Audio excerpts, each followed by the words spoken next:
Nothing. You know, like the kind of people that play Michael Jackson songs but won't play R. Kelly. Thinks it has cornered him. Chris Rock steps back on stage, sharper, calmer, and more precise than before. He didn't fall into the role of challenging woke culture. He built it over decades, shaping a voice rooted in risk, edge, and intention. This isn't reactionary, it's strategic. The real shift came when the internet decided he deserved what happened to him.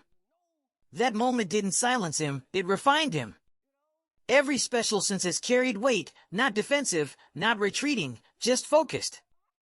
Controversy didn't change him. It revealed him. Try to do a show tonight without offending nobody, okay? I'm gonna try my best. When Chris Rock came back with Selective Outrage, many expected a toned-down return. Instead, they got a precise, calculated takedown. The whole country's got a fucked up mentality, man. We all got a gang mentality. Republicans are fucking idiots, and liberals are idiots, and conservatives are idiots, and Democrats are fucking idiots, and anyone that makes up their mind before they hit an issue is a fucking fool, okay? Next, Chris Rock argued that outrage is often less about justice and more about leverage. Sense to him. Say, hey, we going to a gay wedding tomorrow. How do you feel about that? Oh, it's good, it's good. Chris explained why that mindset never aligned with him. Everybody's so busy wanting to be down with a gang. I'm a conservative, I'm liberal, I'm conservative. It's bullshit. Be a person. Listen. Then form your opinion. Let it swirl around your head. No normal, decent person is one thing. I got some shit I'm conservative about. I got some shit. In a later special, Chris reset the narrative around his comedy, reminding people that comedy doesn't choose sides. Suggest the bush. If you say, you f***ed up. You can't even suggest the bush. You only got two things to say. Now, the first thing you can say is, wow, I can't believe you're pregnant. I'm so happy. I love you so much. By that point, the message had landed. You know why? Because you never know who might get triggered. That's right. You say the wrong thing, motherfuckers get scared. Gotta watch. Chris then revealed his own sharp strategy for benefiting from feminist protests. Watch what you say, because words hurt. Words hurt when you write them on a brick, okay? Gotta watch out. Everybody's scared. Anybody that says words hurt has never been punched in the face. He wasn't done. He returned to call out the hypocrisy. Don't want to say that? You got one more choice. A woman walks in the room, tells you that she's pregnant. You look her dead in the eye, and you say, so what you gonna do? But Chris didn't open with jokes. He began with advice. You got a gun, you don't have to work out. I ain't working out. I ain't jogging. You got pecs, I got texts. The second option he presented ignited significant feminist backlash. We need some bullet control. Man, we need to control the bullets. That's right. I think all bullets should cost $5,000. $5,000 for a bullet. You know why? Because if a bullet costs $5,000, there'll be no more innocent bystanders. Even when critics believed they had him cornered in 2023, Chris had already demonstrated years earlier how elusive he could be.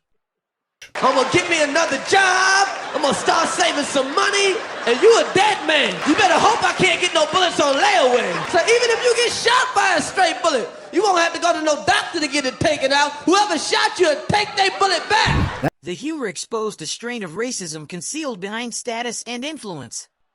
Always for hip-hop history.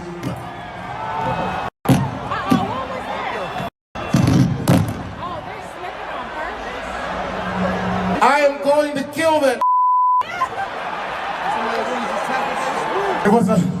It was a trans man. And Chris didn't just make the argument, he sealed it. Was that Will Smith? Was that Will Smith? That second option he gave? It sent feminist backlash into overdrive. Why are you lying to these children? Maybe 4 of them could be anything they want to be. But the other 2,000 better learn how to weld. I'm looking at these kids right now. I count at least 60 Uber drivers. And even when critics thought they had him cornered in 2023, Chris had already proven years earlier he was almost impossible to pin down. It's the truth. Tell the kids the truth. Hey, kids, check this out. You could be anything you're good at as long as they're hiring. The humor didn't just entertain, it exposed a quieter kind of racism hiding behind power and influence. At the Academy Awards, otherwise known as the White People's Choice Awards, if they nominated host, I wouldn't even get this job. So y'all be watching Neil Patrick Harris right now.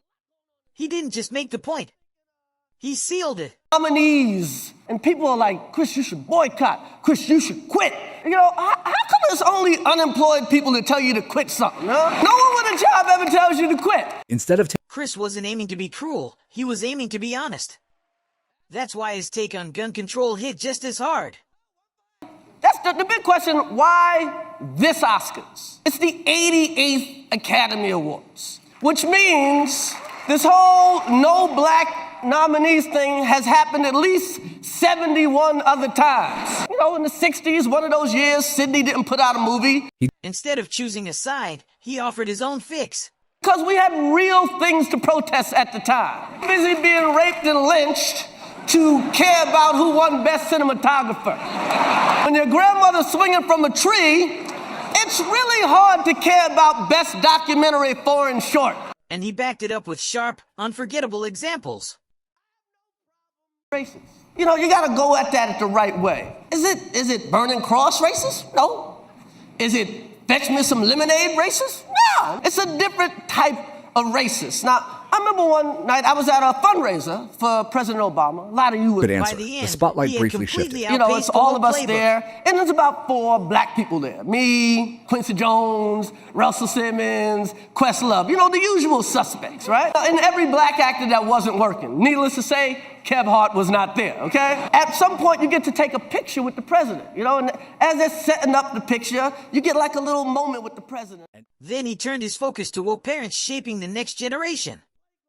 People went mad. Spike got mad, and Sharpton got mad, and Jada went mad, and Will went mad. Everybody went mad. Jada's gonna boycott the Oscars. Jada boycotting the Oscars is like me boycotting Rihanna's panties. And his reality checks didn't come with age limits. President. Like, this is going to be a historic night. Yeah, it might be a historic night, but just don't forget it's a big country. My friend at the Huffington Post says she wins by 5 points. Well, she'll definitely win the Electoral College, for sure. Oh, I don't know. My friend at Slate says she'll win by 3. He closed that segment with a blunt message. Tell kids the truth.